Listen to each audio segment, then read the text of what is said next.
Guys, ওনাদের সব থেকে বাজে একটা এক্সপিরিয়েন্স হয়েছে। তো এক্সপিরিয়েন্স সম্পর্কে মা স্বাক্ষর কিছু একটা বলবেন অবশ্যই। কিটা ইয়া হোসেন এক্সপিরিয়েন্স কিটা এক্সপিরিয়েন্স দিছে আমরা এসি দান্দু কেন আমরা বললাম যে ইন্ডিয়া ভারত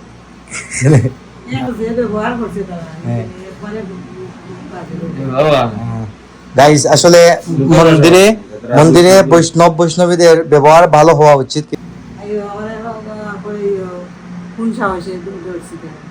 আমার মন নষ্ট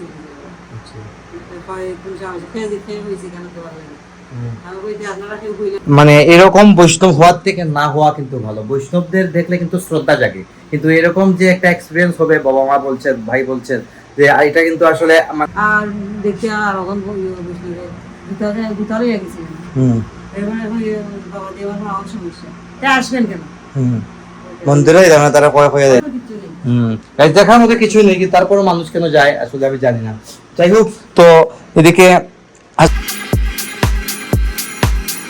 hello guys, welcome to my new blog. কেমন আছেন আপনারা সবাই? আশা করছি আপনারা সবাই ভালো আছেন, আমিও ভালো আছি। গাইস লাস্ট ব্লগে আপনারা দেখেছিলেন যে বাবা মা ভাই জেঠু জেঠিমণি তারা সবাই বৃদ্ধগঙ্গা আখড়াতে গিয়েছিলেন।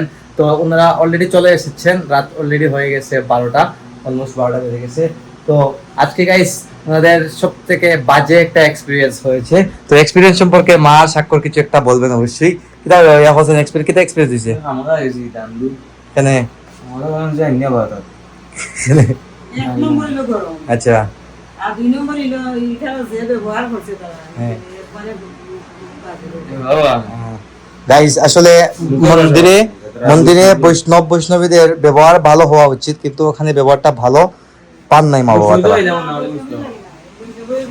বুঝতে নাই বুঝতে নাই মন্দিরের ভিতরে ঢুকতে দিছে না, কোনো মহিলারে ঢুকতে দিছে না মন্দিরের ভিতরে। তো মহিলা প্রবেশ নিষেধ মহিলা প্রবেশ নিষেধ, এটা একটা কথা হইলো নি। খালি পুরুষ লোক ভিতরে ঢুকা। হ্যাঁ আমাদের বাইরে দিয়ে বকরিত 3টা ঘন্টা আমরা নৌকা দিয়া গেছি, মন্দিরের নৌকা দিয়া।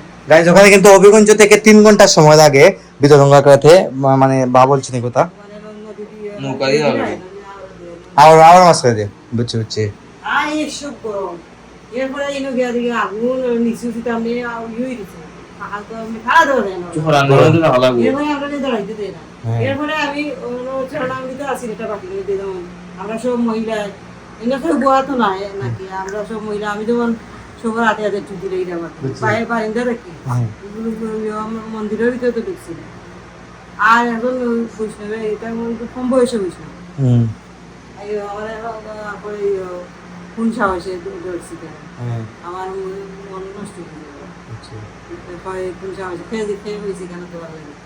আমি কইতে আপনারা কেউ কইলে না আমরা তো সন্ধ্যা আমি তো খাইতাম, আমরা যখন ঢুকাইতেছি না কেন তো এটা তো আমরা তো অন্যান্য মন্দিরে যাই, আমরা নিজেও না তাহলে নিজে কোনো বৈষ্ণবের তো এরকম উচিত না খোয়া, কোনো বৈষ্ণবের তো এরকম কইতে পারে না। এবারে কি তোর মধ্যে আমি সাইফার জন্য আর ওরকম কথা বলি। বুঝছি এরপরে তো আমরা মারছি না বুঝছি বলে আমার অবস্থা। গাইজ আসলে মানে এরকম বৈষ্ণব হওয়ার থেকে না হওয়া কিন্তু ভালো। বৈষ্ণবদের দেখলে কিন্তু শ্রদ্ধা জাগে, কিন্তু এরকম যে একটা এক্সপিরিয়েন্স হবে, বাবা মা বলছেন, ভাই বলছেন যে এটা কিন্তু আসলে মানে আমরা আশা করি নাই, বা আমি যাই নাই, কিন্তু আমি না যাওয়াটা কিন্তু ভালো হয়েছে। আমি গেলে হয়তো আরো ঝামেলা হতো। আমি কিন্তু এই কথাগুলা এইসবে কিন্তু আমি খুব বেশি ধরি। যাই হোক, তো চলে এসেছেন ভালোই ভালোই। আবার হবিগঞ্জ ইস্কন মন্দিরেও গিয়েছিলেন। হ্যাঁ এরপরে যে ভিতরের যে অবস্থা, উনি এই নোংরা পরিবেশ ফাঁকি এটা কি মানে হরিয়া নোংরা হরিয়া এরপরে আগর তো বহুত আগর বিল্ডিং আর আমি যেমন এটা সংরক্ষিত না, মানে সংরক্ষণ করে রাস্তা সংরক্ষণ। মানে দিতাম না তো জুতা খাওয়া ছাড়া। বুঝছি আমি অনেক দূর জুতা রাখা লাগে, আটি আটি যাওয়া লাগে। আমি যেমন একটু সামনে নিয়ে আমরা জুতা রাখি, বুঝছি। মন্দিরে তো আর জানাবো আছে। আর দেখি আর ওখান ভিতরে গেছি এরপরে বাবা দেওয়ার আমার সমস্যা আসবেন কেন মন্দিরে তারা কয় হয়ে যাইতাম চিন্তা করো। আমার এখন আসবেন কেন তাইলে এরা বৈষ্ণব নাই, এরা নামে বৈষ্ণব আর কি, এরা নামে বৈষ্ণব। গাইস ওনারা আসলে নামে বৈষ্ণব, মানে এরা বৈষ্ণব, মানে বৈষ্ণবরা এরকম হয় না সচরাচর মধ্যে কোন সময় বৈষ্ণব এরকম হয় না। গাইস দেখার মতো কিছুই নেই, তারপরও মানুষ কেন যায় আসলে আমি জানি না। যাই হোক, তো এদিকে আসবার সময় ইস্কন মন্দির থেকে এদিকে কিছু মানে ছবি টবি নিয়ে এসেছেন মা। হ্যাঁ কিচ্ছু নেই। যাই হোক, আর মা বলছেন যে রাত্রে ভাত খাবেন না তাই কলা আর ব্রেড খাইতেছেন। আর আসবার সময় দেখুন পঞ্চতত্ত্বের ছবি, তারপর নৃসিংহ দেবের ছবি, জগন্নাথের ছবি নিয়ে আসছেন। হবিগঞ্জ ইস্কন মন্দিরে আমরা যে সম্মান পাইছি বালা খানি সুন্দর গানি খাওয়াইছি। বুঝছি।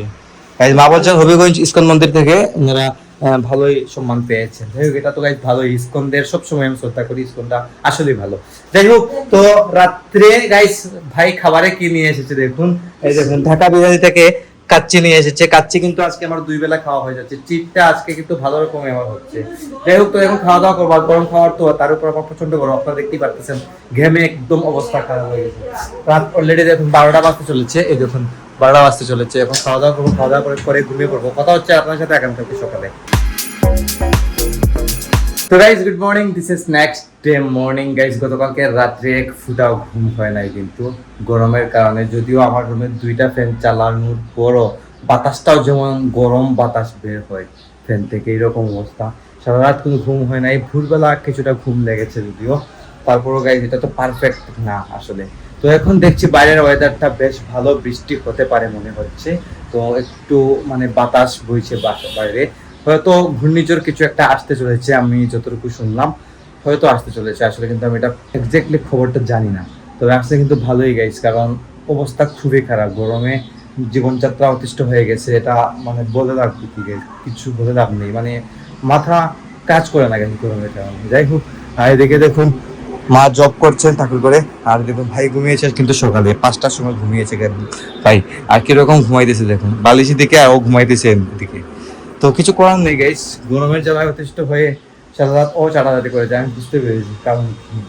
যাই হোক, তো দেখা যাক কি হয় আজকে সারাদিন। তো অবশেষে শুরু হয়ে গেছে স্বস্তির বৃষ্টি। এই বৃষ্টিটা সত্যি খুবই প্রয়োজন ছিল। দেখুন যদিও খুব ঝড়ি হচ্ছে না, তারপর কিন্তু খুবই আরামদায়ক একটা বৃষ্টি দিচ্ছে। ওয়েদারটাও বেশ ভালো, খুবই বাতাসও হচ্ছে, গুড়ি গুড়ি বৃষ্টি হচ্ছে। তো খুবই আরাম লাগছে, এই বৃষ্টিটা খুবই প্রয়োজন ছিল গাইস। দেখো বাড়ির দেখাই মা কি করছেন। মা এদিকে কিচেনে আছেন। কিরাও দেখো গাইস, এদিকে দেখুন মা ডাল রান্না করছেন, ডাল বাগার দিয়েছেন। আর আজকে হয়তো বেগুন ভাজি হবে। বেগুন ভাজি নিবো গাইস, ডাল আর বেগুন ভাজি হলে আর কিছুই লাগে না গাইস, খুবই মজাদার খাবার। কিন্তু এইরকম বেগুন আমরা গিয়ে খেয়েছিলাম মাওয়া ঘাটে ইলিশের সাথে। তবে আজকে ইলিশ মাছ হইলে কিন্তু মজা হইল না আরো। নাই নেই গাইস, মা বলছেন যে ইলিশ মাছ নেই ঘরে, তো ডাল রান্না করছেন। তো লাঞ্চের সময় দেখাবো আপনাদেরকে কি কি রান্না হয় না হয়। সাক্ষর কিন্তু গাইস এখন পর্যন্ত ঘুমাইতেছে, ও ঘুমাক গাইস, বৃষ্টি হচ্ছে এখন আর কিন্তু ঘুমাতে পারবে। তো গাইস এখন লাঞ্চ রেডি, খাওয়া দাওয়া করবো। দেখুন সবকিছু রেডি করে দিয়েছেন মা। আজকে রান্না হয়েছে বেগুন ভাজি, তারপর হচ্ছে ওরল, তারপর রুই মাছ এর তরকারি, কেচকি মাছ আর ডাল। তো এগুলো দিয়ে খাওয়া দাওয়া শেষ করি। আর এদিকে দেখুন মা কি করছেন। কি দাও লাগো তুমি গাইস? সকালে কিন্তু প্রচন্ড রোদ দিয়েছিল, কিন্তু আজকে অনেকগুলো কাপড় মানে ধোয়া হয়েছিল, এগুলা কোথায় শুকাতে দেবেন বুঝতে পারতেছেন না। তাই মায়ের দিকে দেখুন সুতলি বেঁধে ওখানের মধ্যে কাপড় শুকাতে দেবেন আর কি, কিছু করার নেই। পানিগুলো তো টানতে হবে কাপড়ে, তাই এটা এখানে লাগাচ্ছেন আর কি। যাই হোক, আমি টান লাগিয়া পারবাইনি, গাইস মা বলছেন পারবেন। যাই হোক, তো এখন খাওয়া দাওয়া করি, খাওয়া দাওয়া করে আবার ভিডিও এডিটিং শুরু করে দেবো। আর আজকের ব্লগটি আর বাড়াচ্ছি না, এখানে এন্ড করে দেবো। আপনারা আমাকে ফলো করতে চাইলে আমার ফেসবুক ইনস্টাগ্রামে ফলো করতে পারেন। আমার ফেসবুক ইনস্টাগ্রাম লিঙ্ক নিচে ডেসক্রিপশনে পেয়ে যাবেন। এন্ড আই হোপ আজকের ভিডিওটি আপনাদের ভালো লেগেছে। ভিডিওটি ভালো লাগলে অবশ্যই লাইক করবেন, কমেন্ট করবেন, শেয়ার করবেন এবং চ্যানেলে নতুন হয়ে থাকলে সাবস্ক্রাইব করে আমাকে সাপোর্ট করবেন। দেখা হচ্ছে নেক্সট ভিডিওতে। ততক্ষণ ভালো থাকুন, সুস্থ থাকুন। Thank you so much for watching.